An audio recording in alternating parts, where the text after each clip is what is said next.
હું છું ધારા પટેલ. નમસ્કાર. આપ જોઈ રહ્યા છો ITN national. Big breaking news. Amreli જિલ્લાના જાફરાબાદ પંથકમાંથી પૂરની ભયાનક સ્થિતિ અને જનતાની વહારે આવેલા લોકપ્રતિનિધિના સૌથી મોટા અને લાઈવ સમાચાર સામે આવી રહ્યા છે.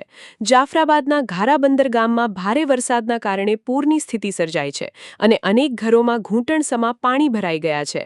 આ જળબંબાકારની વિકટ પરિસ્થિતિ વચ્ચે રાજુલા જાફરાબાદના ધારાસભ્ય શ્રી હીરાભાઈ સોલંકી કોઈ પણ પ્રકારની મોડાઈ કર્યા વિના સીધા જ ગ્રાઉન્ડ ઝીરો પર દોડી ગયા છે.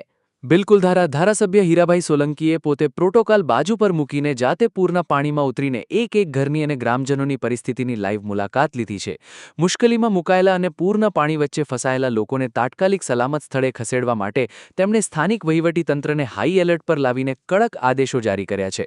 પૂરના પ્રવાહ વચ્ચે ધારાસભ્ય હીરાભાઈ સોલંકીએ મીડિયા સમક્ષ પણ જનતાની સુરક્ષા માટે તંત્ર સંપૂર્ણ સજ્જ હોવાની સત્તાવાર બાઇટ આપી છે. જાફરાબાદથી અમારા સિનિયર રિપોર્ટર બાબુભાઈ વાઢેલના ખાસ ગ્રાઉન્ડ રિપોર્ટ સાથે ITN નેશનલ ગુજરાત. હાલો બધા હાલો ભાઈ હાલો હાલો બાલ બચ્ચા બધા નીકળે બધા બાર હાલો આપણે બધા બધાને કહી દઈએ ભાઈ આ છોકરાઓને બધાને કાઢો બાર હાલો હાલો હાલો ન્યા વ્યવસ્થા કરી નાખી છે હાલો હાલો હાલો મને બચ્ચાઓને લઈ જાઓ હાલો બચ્ચા. મિત્રો જય સિયારામ.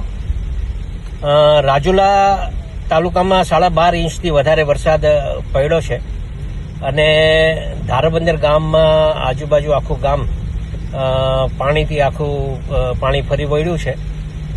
મારી ખાસ આપણા મત વિસ્તારના ઘણા બધા લોકોને બહુ સારું તરતા આવડતું હોય છે, તો આવા છોકરાઓની થોડી યાદી બની જાય અને એનો સંપર્ક અમારા સાથે થાય તો કોઈ ગામમાં આપણે મદદરૂપ થવા માટે આપણે જે ટીમ આવવાની હોય એ પહેલા આપણે કંઈક મદદરૂપ થવા માટે આપ સૌ અમારો સંપર્ક કરો અને જ્યાં જે ગામડાઓમાં મુશ્કેલી હોય એ મુશ્કેલી હેલ્પલાઇન દ્વારા મેં મારા ફેસબુક પર પણ મૂક્યું છે, એટલે એમાં પણ આપ મદદરૂપ થવા માટે આપ અમને જાણ કરો અને જ્યાં મુશ્કેલી હોય ત્યાં અમારા સંપર્ક કરો.